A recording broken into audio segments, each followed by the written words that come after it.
സഹിൻ ആരണിയിലേക്ക് കൂടി പോവുകയാണ്. സഹിൻ കൊച്ചിയിൽ നിന്നാണ് ചേരുന്നത്. സഹിൻ, അവിടെ എത്തരത്തിലാണ് ഈ സമരം പുരോഗമിക്കുന്നത്? എല്ലാവരും സമരത്തിന് പിന്തുണ പ്രഖ്യാപിച്ചിട്ടുണ്ടോ?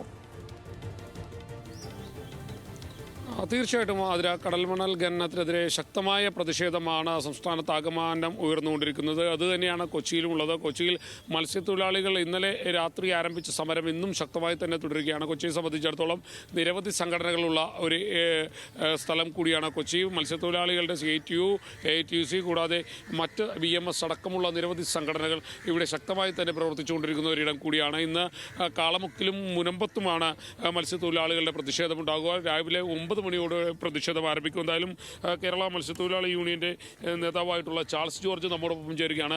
ചാൾസ് ചേട്ടാ, എന്താണ് ഈ ഒരു സമരം? സാധാരണ വലിയ ദുരിതത്തിലാണ് മത്സ്യത്തൊഴിലാളികൾ എല്ലാവരും തന്നെ. ഇപ്പോൾ കടൽമണൽ ഖനനത്തിന് കൂടി അനുമതി വന്നിരിക്കുന്നു.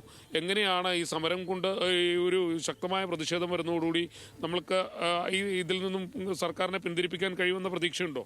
ഞങ്ങൾക്ക് നല്ല പ്രതീക്ഷയുണ്ട്. 10 വർഷം മുമ്പ് കേന്ദ്ര സർക്കാർ നിയമിച്ച മീനാകുമാരി കമ്മീഷൻ റിപ്പോർട്ടിനെതിരെ കേരളത്തിൽ ഞങ്ങൾ ഇതുപോലൊരു ഹർത്താൽ നടത്തി. കേന്ദ്ര സർക്കാർ ഞങ്ങളുടെ മുന്നിൽ, BJP സർക്കാർ ഞങ്ങളുടെ മുന്നിൽ മുട്ടുകുത്തി. ആ അനുഭവം ഞങ്ങളുടെ മുന്നിലുണ്ട്. കേരളം മുഴുവൻ കാര്യത്തിൽ ഒറ്റക്കെട്ടാണ്. കേരളത്തിലെ കൊല്ലത്തു നിന്ന് മാത്രം 442 ചതുരശ്ര കിലോമീറ്ററിൽ നിന്ന് 302 ദശലക്ഷം ടൺ മണ്ണെടുക്കുകയാണ്. അത് അവിടുത്തെ പവിഴപ്പുറ്റുകളെയും പാരുകളെയും തകർത്ത് കളയും. കടൽ മണ്ണെടുത്താൽ കരയിൽ നിന്ന് കടൽ മണ്ണ് വലിക്കും. തീരെ അപ്രത്യക്ഷമാകും. മത്സ്യങ്ങൾ അപ്രത്യക്ഷമാകും. ഈ കടൽ മണ്ണിൻ്റെ മേൽമണ്ണായിട്ട് കിടക്കുന്ന മുഴുവൻ ചെളിയും കലങ്ങിപ്പോകുന്നതിൻ്റെ ഭാഗമായിട്ട് മത്സ്യങ്ങൾ അപ്രത്യക്ഷമാകും. കേരളത്തിലെ കൊല്ലം കടലിൻ്റെ പ്രാധാന്യം ലോകത്തിൽ വിളിച്ചത് ഞങ്ങളല്ല.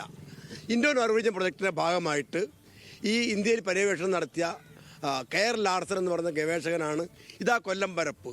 ഈ കൊല്ലം പരപ്പ് ഇത്രയധികം മത്സ്യങ്ങളുണ്ടെന്നും ഇവിടെ കിട്ടുന്ന എല്ലാ ഇനം മത്സ്യങ്ങളും കൊല്ലത്തിൽ ലഭിക്കും.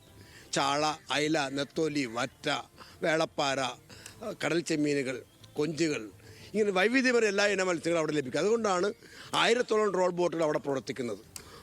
100ഓളം ഇൻബോർഡ് വള്ളങ്ങൾ അവിടെ പ്രവർത്തിക്കുന്നു. 500ഓളം ചെറിയ വള്ളങ്ങൾ, ഫൈബർ വള്ളങ്ങൾ പ്രവർത്തിക്കുന്നു.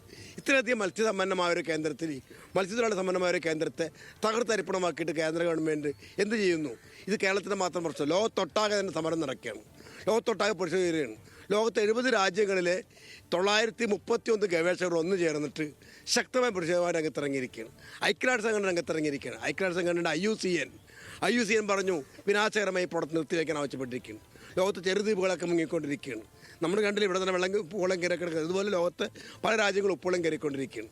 ലോകത്ത് നുവാരു, തുവാലു, കിരിബാറ്റി, സോളമൻ ഐലൻഡ് തുടങ്ങിയ ചില രാഷ്ട്രങ്ങളൊക്കെ തന്നെ മുങ്ങിക്കൊണ്ടിരിക്കുകയാണ്. അത് മാത്രമല്ല, ജർമ്മനി, നോർവേ, ഫിൻലൻഡ് തുടങ്ങിയ രാജ്യങ്ങളിൽ ശക്തമായ പ്രതിഷേധം വന്നിരിക്കുകയാണ്. ന്യൂസിലാൻഡ് ലോക്കലിൽ നിന്ന് മണ്ണെടുത്തത് അവിടെ മുങ്ങിക്കഴിഞ്ഞിരിക്കും. അതുകൊണ്ട് ഈ വിനാശന പ്രവർത്തനം നിർത്തിവെക്കണമെന്ന് IUCN ആവശ്യപ്പെട്ടു.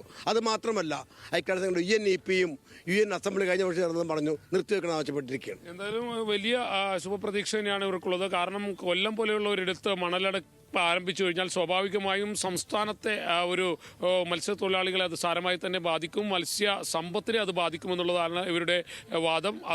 അതുകൊണ്ട് തന്നെയാണ് ഈ സമരവുമായി മത്സ്യത്തൊഴിലാളികൾ മുന്നോട്ട് പോകുന്നത്. ആതിര.